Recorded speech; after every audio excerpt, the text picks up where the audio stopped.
Are we introducing ourselves? Are we introducing the podcast name? Oh, yeah. Are we? I don't know. I don't know how to do the intro. I just know how to talk.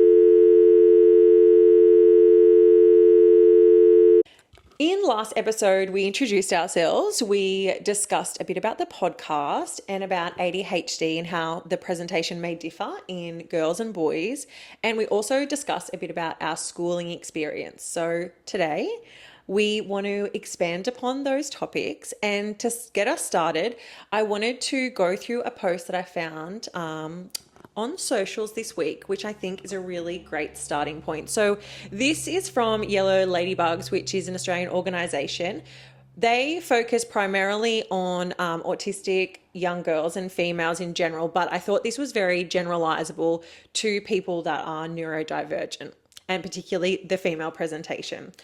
So they did a research project and they had 230 respondents. And of those respondents, so they were all parents.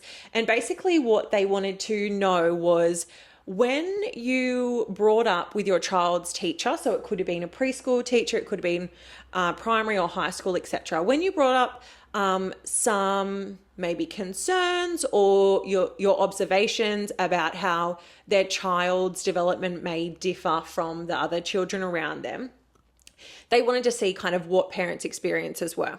So there was three main themes that came up within this study. So the first one was that parents brought up these concerns and then they were kind of just dismissed by the educators. They're like, no, they're meeting their milestones. They, the typical seemed fine. And of course, the child is fine, but they also can have some differences and difficulties as well that can be supported. The second one was that parents raised concerns with staff only to be told that they themselves as the parent was the problem. So they were too anxious, they were overly protective, and they kind of needed to just like calm down a bit. And then the third theme that came up was that both parents and the educators were agreeing, yes, there's some differences with how this child's developing. So remembering that there was 230 people that actually did this study, over 210 responses, so most of them, stated that at least one of the concerns that they raised with their child's educator, or if they raised it to a health professional as well. So 210 out of 230 had at least one of their concerns dismissed by someone that was, huge. And these, what the research was showing was basically that it was based on these misconceptions. So like we were discussing, the female versus male presentation, a lot of the times can differ. So these health professionals and teachers were saying, well, that girl's not fitting the mold. So you're just stressed or anxious. There's nothing going on there. They're fine. Which is, hugely gaslighting for a lot of parents that know their children best. Yes.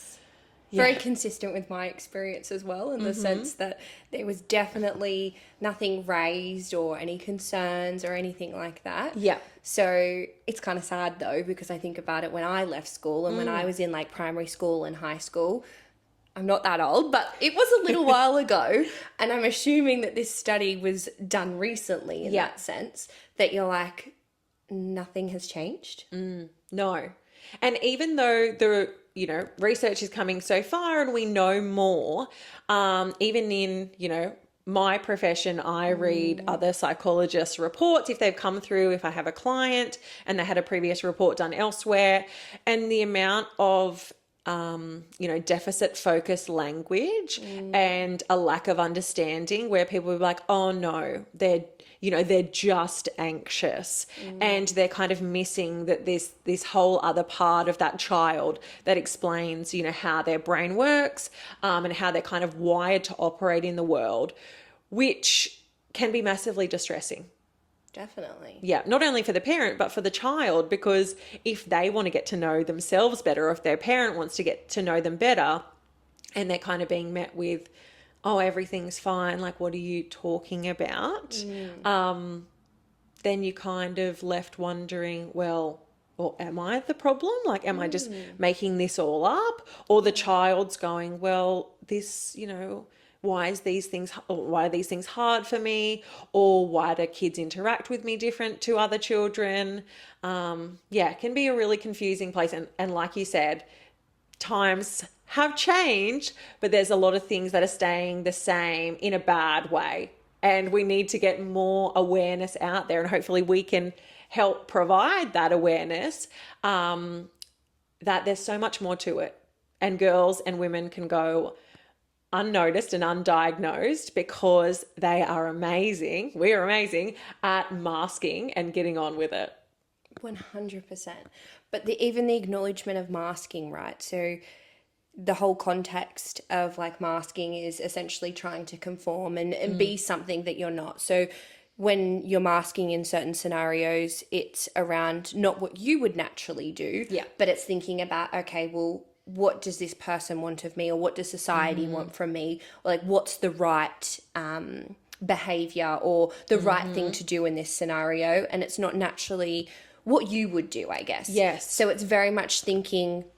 It's a lot of thinking, mind you. It's a lot of thinking around what do I do next? What do I say? But that is tiring as well. Like, that is a lot for someone to have to do all of the time. But then also, how do you actually know who you are and your identity? 100%. And when you've masked from such a young age, because basically, how masking forms is that you get these negative kind of feedback from people or your environment that what you're doing is not appropriate or is not acceptable. So then you learn to stop that behavior and do something else instead. And the sad thing is that over time, that can kind of hide the natural part of you. So then when you get to a point where you might better understand yourself, or you might get a diagnosis or accept a diagnosis from earlier in your life that was kind of presented to you in a negative way, it's an unlearning of all of that masking from over time. So it's a rediscovery of your true self. 100%. And if you think about it, there's all this science and all this information around, like, if you want to be able to do something, it takes 30 days of you doing it constantly, right? That's where my mind goes. Yeah. And I'm like, okay, great. So like, I can do something and I've got to stay consistent and I've got to do it. Okay, let's think about masking then. So if I do it in that context, but if you've been doing it for like 5, 10, 15, however many years, right? Okay, you get to a point then where that's now your natural response. Exactly. That's how you present yourself now. It's almost a question of how do you unlearn that then? Because it's not your natural instinct anymore. That's not who you are. So it's quite interesting even in that context. Yeah. And some parts are obviously harder to mask than others. Oh, yeah. So when I'm thinking about like the restlessness, the hyperactivity, so that is a forced masking on my behalf. Like, no matter the amount of masking that I had to do like throughout my life, I could unlearn it quite quickly, that masking behavior, because my natural response would be to move. So internally, I'm very restless and fidgety, or I might be like doing like little repetitive things like with my hands to move it, or like tapping my foot away. You can't really see it on camera, but it's moving. So those things, like, I have to consciously mask in that scenario, but there's other things that you might do. What comes to mind to me is more of like the social things. Yes. Yeah. And over time, they are the things that become second nature, because you're like, oh yeah, well now this is what I do in conversations. 100%. This is how I like wait my turn. Yes. Actually though, I do believe it's about the people you surround yourself with though, because I compare work me and social me. I'm still very social at work. I still love a good chat. Yeah. I like making new friends and meeting new people. But when I'm with my friends, I'm sorry, I will talk over you. If I've got something that I need to say, because I will forget about it if I don't tell you then and there. I know there's things that are really, really annoying and not socially acceptable. I won't do it at work because I'm like, no, like, it's programmed in me and I'm always having to remind myself. But when I'm with you, you could be like mid-conversation about something and I'm like, oh my God, just wait. Yeah. Or I have to be like, remember this word, and when you're done your story, I need to tell you Yes, this. give me the Q word. Yes. But I would never do that Yes. in other settings, right? Mm-hmm. I think there's also a part of where that's just like me naturally. Yes.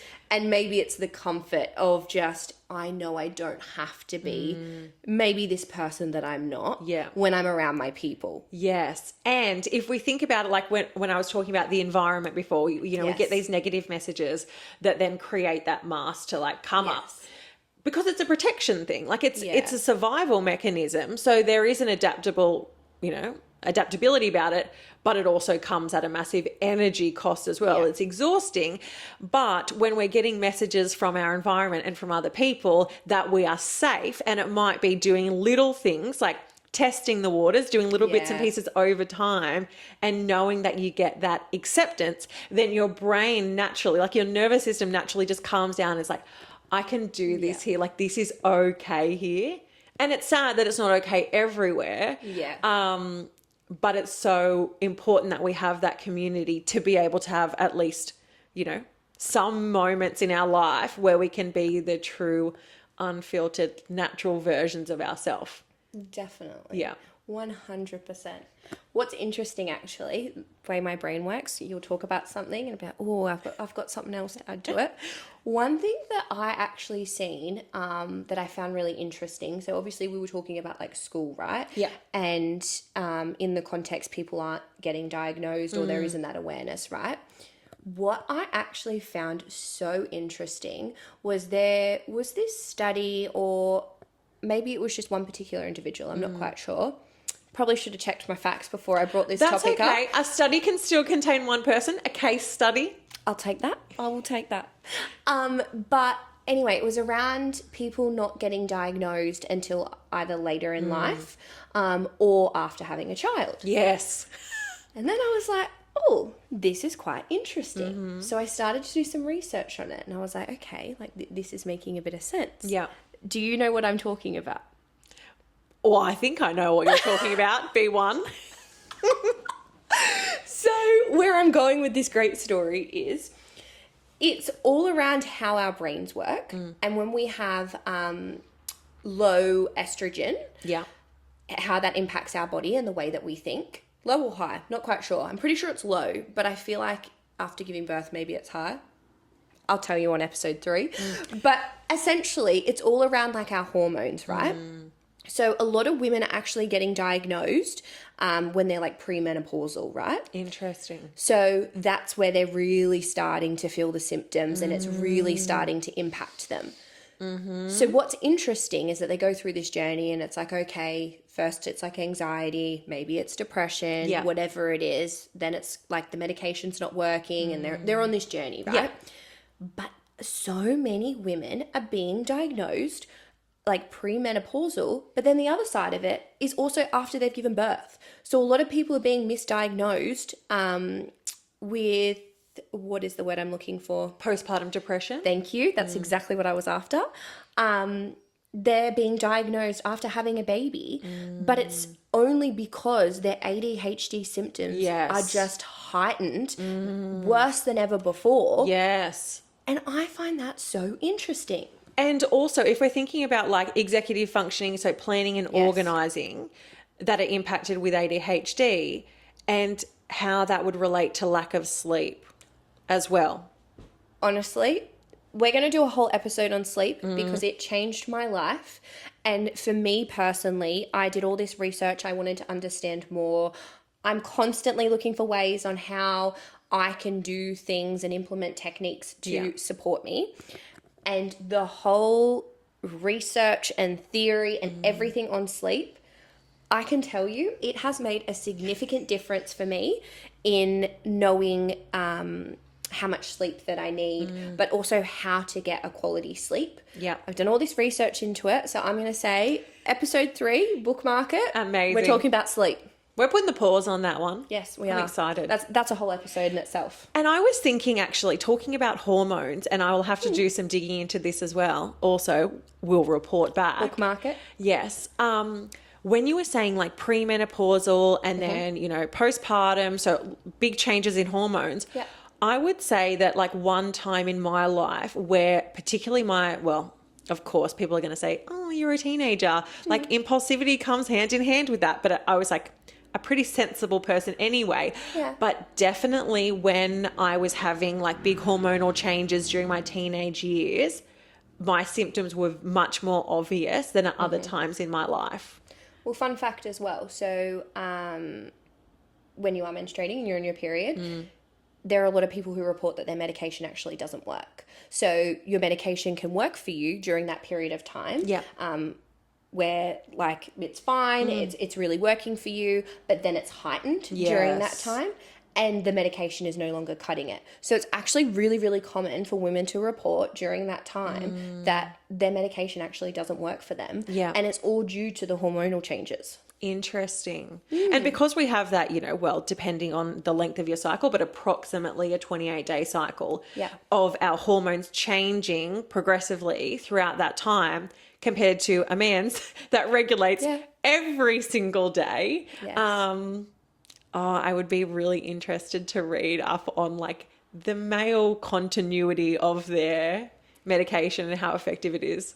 But okay, that's just one aspect, right? Let's add in if you've got high cortisol. Let's then add in if you've got like sleeping, right? If you're not sleeping properly. Sleeping is so important for our bodies. So like if you think about all these factors, right? And this is why it's so important to have a combination of, if you have medication, that's great. Like that's one area of it. But you actually have to have these tools for your medication to be effective. Yes. Because if you're going through all of this, it might be great for a day and it's really, really working for you. And that's great. But there's so much more to it. And I think that was a learning journey for me as well, because it was kind of like I started taking medication, and I'm happy to do more of a discussion about this later. But I started taking medication. It was like life-changing. I was like, oh my God, this is how people live. Like, I can't believe it. Yeah. And then it gets to a point of where you kind of, I don't want to say like plateau, but you just don't. It becomes the new normal. Yeah. And then you are stuck with that reality around, okay, this actually isn't the whole answer. Yes. This isn't it. There's more to it. Yes. And then that's where you pick yourself up and you go, okay, what are we adding on to this? But I think it's good for personal growth and development as well. Definitely. Yeah. And to have that acknowledgement too of this is one factor, but there's so many other factors that help with regulation of, you know, sleep, the way our mood is, the way our concentration works, like Gut health is significant to this as well. Yeah. Like honestly, I think this is a whole other podcast in itself. So we'll bookmark that as well. bookmark it. But there are actually so many factors that I don't think is well like discussed within the community. No, definitely not. And I think people, I don't know whether it's like a lack of interest or we're certainly not medical experts in terms of the physiological things that are going in our body. But as curious people that are interested to learn more, like we want to delve more deeply. And I think people are scared to do the delving because they're like, oh, it's not my place. But then it doesn't get spoken about, because unless the person with that actual professional background does the speaking out about it, then you're left to do it all on your own. But see, this is my other thought, right? My other thought behind this is that ADHD is so misrepresented in the medical field. I can't even begin to tell you how hard it is to actually go through the process and get diagnosed. To actually go and find that support, right? There aren't many psychiatrists that actually specialize in ADHD here in Australia. And there's not that much of an interest as well. You'll find the people who are actually like that's what they specialize in, they're accredited, like they can obviously diagnose. They're literally booked out with absolutely no availability. They're in back-to-back going through that process that there's not enough support or knowledge, I find, here in Australia. 100%. And if we're thinking about like those misconceptions that we were talking about around the presentation, I think that also is playing a role here. There's a flow-on effect because there's so many pediatricians that diagnose children, and then because before it was seen as, you know, a child condition. So, you know, when it first came about, people were like, oh, this affects just children. And they're like, oh, actually, funnily enough, this is just how their brains work forever. So then we have this problem where we have a bunch of pediatricians that diagnose these children and they have medication, they can get support. So whether it is that the pediatrician transfers the prescribing rights over to their GP once they turn 18. But now we have so many women coming out, and girls coming out of the woodwork that are like, oh, actually, yes. And we don't have the above 18s, the psychiatrists, to now support that.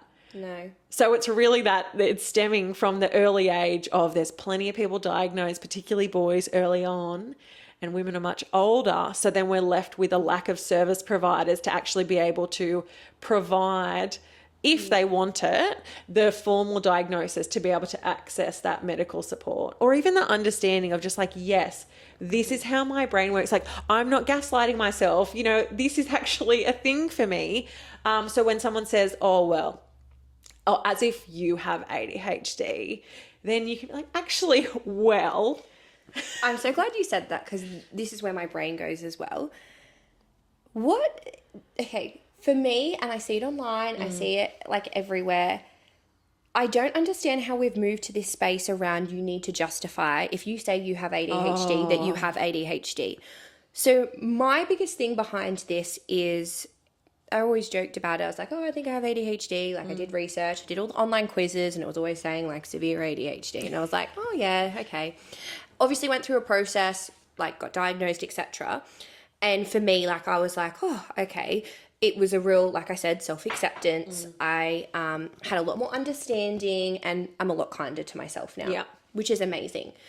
But in that process, the difference of me saying it before I was diagnosed versus saying it now is absolutely nothing. No.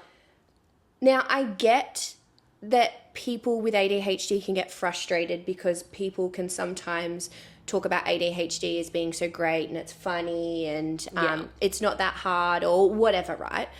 I'm not saying that's okay. But what I'm saying is, if we're talking about that there aren't enough resources within the community to go and get diagnosed, and we're talking about that there are all these women who have not been diagnosed with ADHD that most likely have ADHD, what is the harm in them going through and implementing some of these tools and starting to do this type of stuff and going, okay, well, I really do feel like I have ADHD, but there's no support around me to actually go and get diagnosed. I'm telling my friends. Expensive. 100%. I'm telling my friends, and I'm telling my family as a way of, there is that level of acceptance. Yes. And there is that level of, I suppose, support that you can get as well. Like, people are a lot more understanding when you can actually explain to them and say, well, my brain doesn't actually work the same way that yours does. Mine's a little bit different. So something that you might think is really easy or that you just do naturally, that's actually not reality for me. It's very, very different. So I think for me, what bothers me is as soon as people start to attack other people or say, okay, well, where's your certificate to say that you have ADHD? I want to see your license, essentially. Yes. I'm like, let's not do that. Yes. And there is such a movement now of that self-identification, and it's across, the neurodivergent spectrum as well, particularly in the autistic community, because yes, it is hard to get the support. If you identify with, the common presentation of whatever it may be, all those different brain styles, what is the harm? It's not hurting anyone else. You're not accessing medication without a medical provider saying, yes, this is fine, because actually there's so many strategies that can work for all the brain types. And when we, in my role, are providing strategies for ADHDers and autistic students in the classroom, most children can benefit from those. And so when they put it in place, they're like, oh, do we have to do it just for one kid? It's like, do it for the classroom. Yeah. because it might actually help a lot of other kids as Definitely. well. And what's the harm? No, and what I'm saying around it is I'm not saying that you're saying you can't do things or that you shouldn't do things or whatever it is. But if it's purely for the purpose of you sitting down with your friends, Yeah. for example, or sitting down with your family to say, look, I feel like I might have ADHD. Yeah. That's something that I struggle with or something that I want you to know. There is no harm in that because I think that's just it's communication for one, right? But it's also a level of understanding around, okay, so for example, when Brandy's late all of the time, it's not because she is being inconsiderate or it's not because she doesn't respect me and my time or value that like I've gone and got to this location early and she's not here. It is actually impossible for me. I have time blindness and I'm not proud of it, but I try to make a joke of it because if I don't, I will cry. Like it is something that I am still working on to this day and one day I will master it. But people would naturally just say, oh, okay, well, set an alarm. I've tried that. Okay, well, get up a little bit earlier. I've tried that. I've woken up sometimes like 4 hours, 5 hours early before I have to go to the event. I don't need 4 or 5 hours to get ready. I can get ready in half an hour, right? But it's like, okay, I've set alarms. Yeah. I've gotten up early. I've prepared everything the morning before or whenever it is, right? So I'm prepared. Everything's packed. It's ready to go. Like pretty much, and I'm open. Like if you've got any other suggestions, I have tried everything. Yeah. But it's like my mind gets distracted. I lose track of time. Yeah. Like I'm literally tracking to a T. I have even created a schedule and said between this time and this time, I will do this task. This time and this time, I will do this task. And I've mapped it all out so I still have time, like before I have to leave. But I am late. Yeah. I'm always late. And the reason why I'm saying this is around, I think, a big part of it was communicating with my family around and telling them like what this actually looks like for me and that it's not that I don't care or it's not that I'm just sitting here and going, oh, I don't, it doesn't matter. Like, oh, well, they can wait. That's not my intention. So even that level of communicating, people now understand and go, okay, well, it's not that she's being rude or that she's disregarding my time. That's something that's challenging for her and that's something that she's dealing with. And I'm trying to get better at it. But I see no harm in people having that conversation. No, definitely not. But it doesn't happen because otherwise you get roasted. Particularly around, you know, if we're going back to the masking, if you have had those negative messages throughout your life, having those conversations can be really scary as well. Oh, because it's like, okay, what if I say this? And they're like, oh, well, I don't agree with you. And no one has to agree with you because that's the amazing thing. There's only one person that gets to live your life and it's you. And you know your experience. Just like parents when they know their child best. Yes. Because they are living their life. They're seeing that human grow up. Yeah. So there's so much power in being able to acknowledge it yourself and having those conversations if you can. Incredible. And I've lost my train of thought, but it was something to do with something we were talking about. Anyway. I'll just keep rambling and I'm sure it'll come back. No, but it is a real thing. And I think I would hope from this podcast as well that we can normalize this being talked about more openly and that it's okay if you want to personally identify and think that that's something that's real for you, that you may have ADHD. Yeah. And it could be that you're doing it for the purpose of that, to have that level of understanding and acceptance, because I know as well my friendships have impacted significantly because of my ADHD. Now, I'm not saying that's an excuse, but it's gotten to the level with my friends where I can communicate with them and like I'm notorious, like I'm known for being a bad replier. Yeah. And it's not that I don't care about you and it's not that I don't want to talk to you, but sometimes for me it is really that out of sight, out of mind, because there is so much that is going on within this brain. I could just like be doing something little and then go off and do something else. But that I can appreciate that has an impact, because if you're messaging me or you're trying to contact me or you're trying to, whatever it is, share something with me, and I'm taking a day to reply, or I'm replying in my head, which is really, really common, that's going to take a toll on a friendship. And it's a two-way street. Definitely take a toll. But I'm thinking of like the strategy that, you know, sometimes I put in place as well, as like when we had planned a dinner that we talked about in episode 1, and I was waiting for Brandy just to confirm that we were still on. Yeah. And the next day I was just like, you know, hey babe, just a lovely reminder that, you know, can you reply about that? She's like, 100%, we're on, like, amazing. So people often leave it to one party, like, oh, they haven't done this. Yeah. But if you know that that's something that someone struggles with, Yes. you can also help out in this situation. And I also remembered what I was going to say before. You would. It came back to me. So this week, actually, my mum was talking about, oh, shit. It's gone again. We're going to have to cut that bit out. No, that's fine, because I've got someone else that I want to add on to what you say. God. Oh, well, this is a good indication of the ADHD. Out of sight, out of mind. Do you know what the best part for me is? When I'm really passionate about something, I feel like my mind just switches gears. Like, I am set.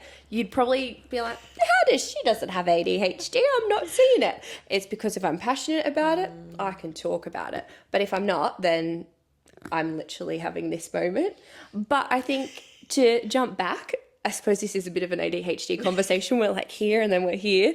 But I can't stress to people enough the importance around communication and telling your friends and your family what's going on for you and what that Writing means. it down, I remembered. Go. Okay, you do that. Oh, no, what's the word? Come on, we'll have a key word. Regulation. I need it for Broad. regulation. Broad.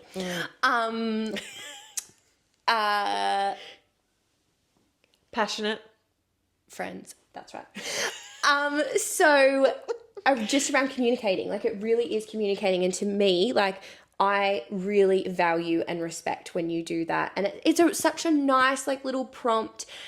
And I know that sounds annoying, but it's actually like, I appreciate it so much. And I'm really good sometimes. Sometimes I'm chasing you. She is. So like, that's why I say two-way street. 100%.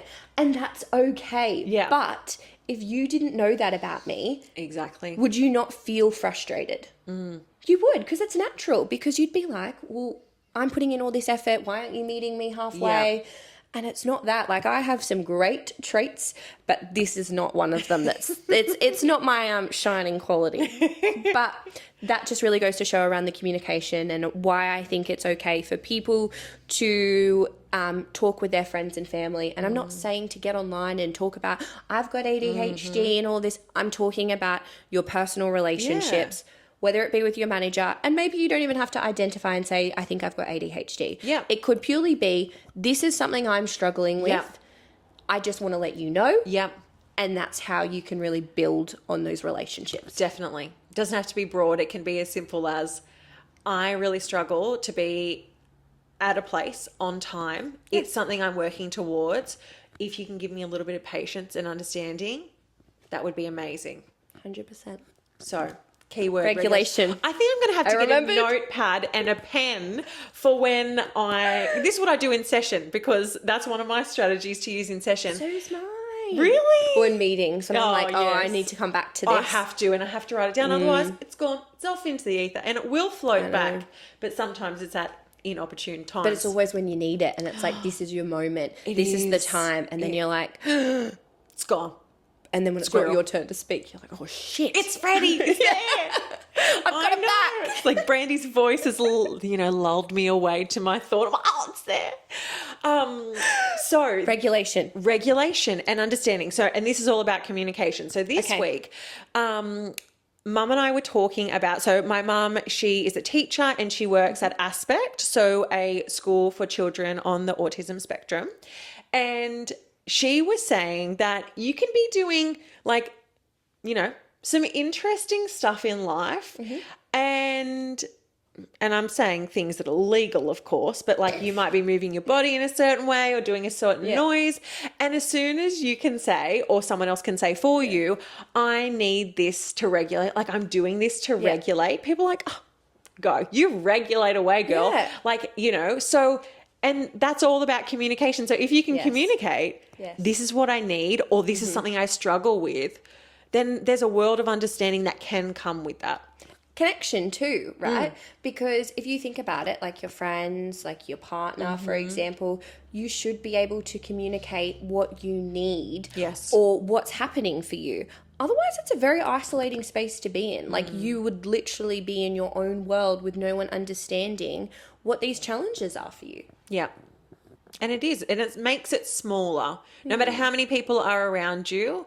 And that's where the depression and the anxiety can come into play, when you feel so alone and that there's nothing that anyone else or you can do to help yourself. And that is terrifying. So if anyone's out there feeling that way, you're not alone. And I hope that you can feel safe in this community that we're building.